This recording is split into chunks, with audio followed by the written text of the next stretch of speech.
Hello बच्चों, स्वागत है आपका एक और नई वीडियो के साथ। हम लेकर आए हैं कार्यपत्रक 46, 47 व 48। सबसे पहले हल करते हैं कार्यपत्रक 46। दक्षता है इसकी व्यावहारिक व्याकरण, प्रत्यय एवं उपसर्ग समझकर नए शब्द निर्माण कर पाना। प्रश्न नंबर 1 है, दिए गए प्रत्यय उपसर्ग से नवीन शब्द बनाइए। अ प्लस चल अचल हो गया। ऐसे ही अ प्लस सत्य को असत्य हो जाएगा। अ प्लस न्याय का अन्याय हो जाएगा। अ प्लस साधारण का असाधारण बन जाएगा। समाज प्लस इसका एक प्रत्यय लगा हुआ है तो सामाजिक हो जाएगा। लोक प्लस एक का लौकिक हो जाएगा। विचार प्लस एक का वैचारिक हो जाएगा। शरीर प्लस एक का शारीरिक हो जाएगा। प्रश्न नंबर 2 देखते हैं। प्रत्यय युक्त शब्दों को ढूंढकर गोला लगाइए या गोला कीजिए। वीरता, यहाँ ता प्रत्यय है। असमान इसमें नहीं है। जनता में ता प्रत्यय है। ईमानदार में दार प्रत्यय है। उपकार में उपसर्ग है, इसको छोड़ देते हैं। पालनहार में भी हार प्रत्यय है। बेकसूर में बे उपसर्ग है। सहर्ष में स है, उपसर्ग है। दौड़ना इसमें ना प्रत्यय है। चमकीला में ईला प्रत्यय है। तो यहाँ हो जाएंगे हमारे वीरता, जनता, ईमानदार, पालनहार, दौड़ना और चमकीला। ये हमारे शब्द हैं जिन पर हमने गोला किया है। प्रश्न नंबर 3 देखते हैं।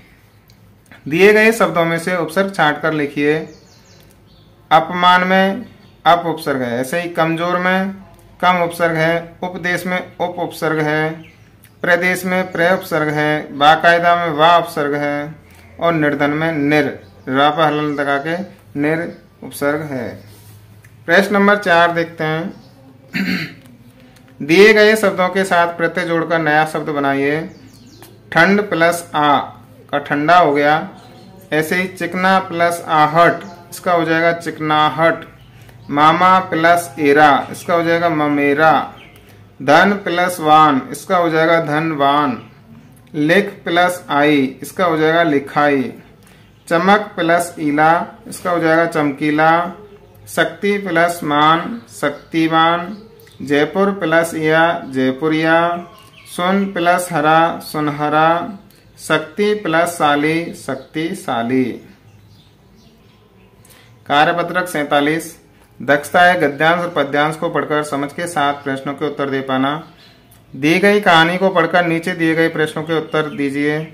साहिल शाम होने से पहले रवि और सोनिया के घर पहुंच गया, लेकिन गुंजन नहीं आई। तीनों के पास साइकिलें थीं। तीनों ने पास की इमारतों का दौरा करने का फैसला किया। तीनों लकड़ी के पुल से गुजरे। गुजरते हुए साहिल सूखे पुल के ऊपर बीच में रुककर पुल को ऊपर से लेकर नीचे तक ध्यान से देखता रहा। पुल के नीचे पहले ईंटों का आधार दिया हुआ था, जो बहुत बड़ा था। वह ईंटों का बनाया हुआ था। तीनों कुछ दूर आने के बाद एक खंडर पर रुके। खंडर काफी पुराना था। उसकी ईंटें टूटी फूटी और बाहर निकल आई थीं। वहीं पास में ईंट के भट्टे में कोई आग लगाकर ईंट पकाने की तैयारी में था। कोई ईंट बना रहा था, कोई उन्हें भट्टे में डाल रहा था, कोई मिट्टी लाता, कोई उसे गूंथता, कोई गीली ईंट को सुखाकर भट्टे ले जा रहा था। ये हुआ हमारा गद्यांश, कहानी है छोटी सी। अब इससे संबंधित हमारे लिए प्रश्न दिए हुए हैं, उनको देखते हैं, हल करते हैं। पहला है, साहिल शाम होने से पहले किसके घर पहुंच गया था? इसका उत्तर होगा रवि और सोनिया के घर। प्रश्न नंबर 2 है, ईंटों के भट्टे पर क्या क्या काम हो रहा था? तो हमने देखा गद्यांश में कि ईंटों के भट्टे पर कोई आग लगाकर ईंट पकाने की तैयारी में था। ईंट बन रही थीं, भट्टे में डाल रहे थे। कोई मिट्टी लाता, कोई उसे गूंथता, कोई गीली ईंट को सुखाकर भट्टे से ले जा रहा था। प्रश्न नंबर 3 है, ईंट बनाने में किन किन चीजों का प्रयोग किया जाता है? तो ईंट बनाने में मिट्टी, पानी, भूसा, कोयला, लकड़ी आदि का प्रयोग किया जाता है। प्रश्न नंबर 4, दिए गए शब्दों के अर्थ लिखिए। खंडर, खंडर कहते हैं जर्जर भवन। गूंदना, गूंदना यानी मिलाना। इमारत यानी भवन। निर्माण, निर्माण कहते हैं बनाना। प्रश्न नंबर 5, ईंट बनाने की प्रक्रिया में हम मिट्टी का प्रयोग करते हैं। इससे पर्यावरण को नुकसान कैसे पहुंचता है? अपने शब्दों में लिखिए। उत्तर है बच्चों, ईंट बनाने के लिए जहां से मिट्टी ली जाती है वहां गड्ढे हो जाते हैं तथा ऊपर की उपजाऊ मिट्टी खत्म हो जाती है, जिससे खेत खराब हो जाते हैं, जिसे मृदा अपरदन भी कहते हैं। वहां से मिट्टी हट गई, ऊपर जो मजबूत मिट्टी थी, फसल बोने योग्य जो उपजाऊ मिट्टी थी, वो वहां से हट जाती है। हटने के कारण वहाँ गड्ढे हो जाते हैं और वहाँ फसल होना बंद हो जाता है, फिर वहाँ कोई फसलें नहीं होती हैं। प्रश्न नंबर 6 है, मिट्टी से ईंट बनती है। इसके अलावा मिट्टी से और क्या क्या वस्तुएं बन सकती हैं, उन्हें सूचीबद्ध कीजिए। तो मिट्टी से दीपक बनते हैं, गमले बनते हैं, बर्तन बनते हैं, खिलौने, सीमेंट, मूर्तियाँ, मटके, टंकियाँ, मकान आदि सामग्री मिट्टियों से बनती हैं। कार्यपत्रक 48 दक्षता है इसकी भी गद्यांश और पद्यांश को पढ़कर समझ के साथ प्रश्नों के उत्तर दे पाना। गद्यांश है, शरीर के बहुत से अंग ऐसे भी हैं जो तभी काम करते हैं जब हम उनसे काम लेते हैं। इन अंगों की गति मांसपेशियों के द्वारा होती है। इन्हें हम अपनी इच्छा अनुसार सिकोड़ या फैला सकते हैं।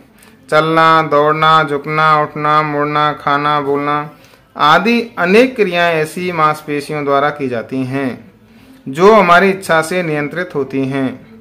हमारे शरीर में अनेक मांसपेशियां हैं। इनमें आंखों को घुमाने वाली छोटी मांसपेशियों से लेकर जांघों की बड़ी मांसपेशियां सम्मिलित हैं। ये मांसपेशियां तभी तक सशक्त और समर्थ बनी रहती हैं जब तक इनसे काम लिया जाता रहता है। ये हमारा गद्यांश हो गया। प्रश्न हल करते हैं। पहला है, नीचे दिए गए प्रश्नों के सही उत्तर पर सही का निशान लगाइए। पहला है, अंकों की गति किसके द्वारा होती है? हृदय द्वारा, मांसपेशियों द्वारा या रक्त द्वारा? तो इसका सही उत्तर होगा मांसपेशियों द्वारा। अंकों की गति होती है, अंगों के हमारे जितने भी अंग हैं वो मांसपेशियों के द्वारा गति करते हैं। अगला है, हम अपनी इच्छा अनुसार किसे सिकोड़ या फैला सकते हैं? धमनियों को, फेफड़ों को या मांसपेशियों को? इसका सही उत्तर होगा मांसपेशियों को। अगला है, मांसपेशियों द्वारा कौन सी क्रियाएं की जाती हैं? चलना, दौड़ना, झुकना, उठना, उपर्युक्त सभी? इसका सही उत्तर होगा उपर्युक्त सभी। अगला देखते हैं प्रश्न नंबर 2। दिए गए प्रश्नों का उत्तर एक या दो पंक्तियों में दीजिए।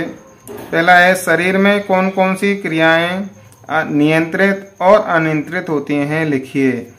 तो नियंत्रित जो क्रियाएं होती हैं वो होती हैं जैसे चलना, दौड़ना, झुकना, उठना, मुड़ना, खाना, बोलना आदि।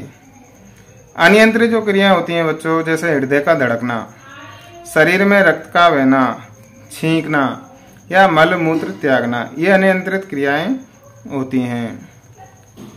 अगला है, ख, हमें योगासन भी करना चाहिए, क्यों, लिखिए। उत्तर है बच्चों इसका, क्योंकि योग करने से मांसपेशियां सशक्त और मजबूत बनी रहती हैं तथा हमारा शरीर शारीरिक और मानसिक रूप से स्वस्थ रहता है। प्रश्न नंबर 3 देखते हैं। वाक्यों में से विशेषण शब्द छांटकर लिखिए। क्या है इसमें? मुझे सफेद घोड़ा अच्छा लगता है, तो यहाँ विशेषण हो गया सफेद। अगला है, हलवाई ने 10 किलो लड्डू दिए, तो यहाँ विशेषण हो जाएगा 10 किलो। अगला है, ग, पिताजी कुछ खिलौने लेकर आए हैं, तो यहाँ विशेषण हो गया कुछ। मुझे लाल गुलाब पसंद है, यहाँ विशेषण हो जाएगा लाल। कोटा के दशहरे के मेले में बहुत भीड़ थी, तो बच्चों यहाँ हो जाएगा बहुत। ये हो गए हमारे कार्यपत्र 46, 47 और 48। अगर आपको वीडियो पसंद आई हो तो लाइक करना और शेयर करना। अगर नए हो तो सब्सक्राइब करना। धन्यवाद।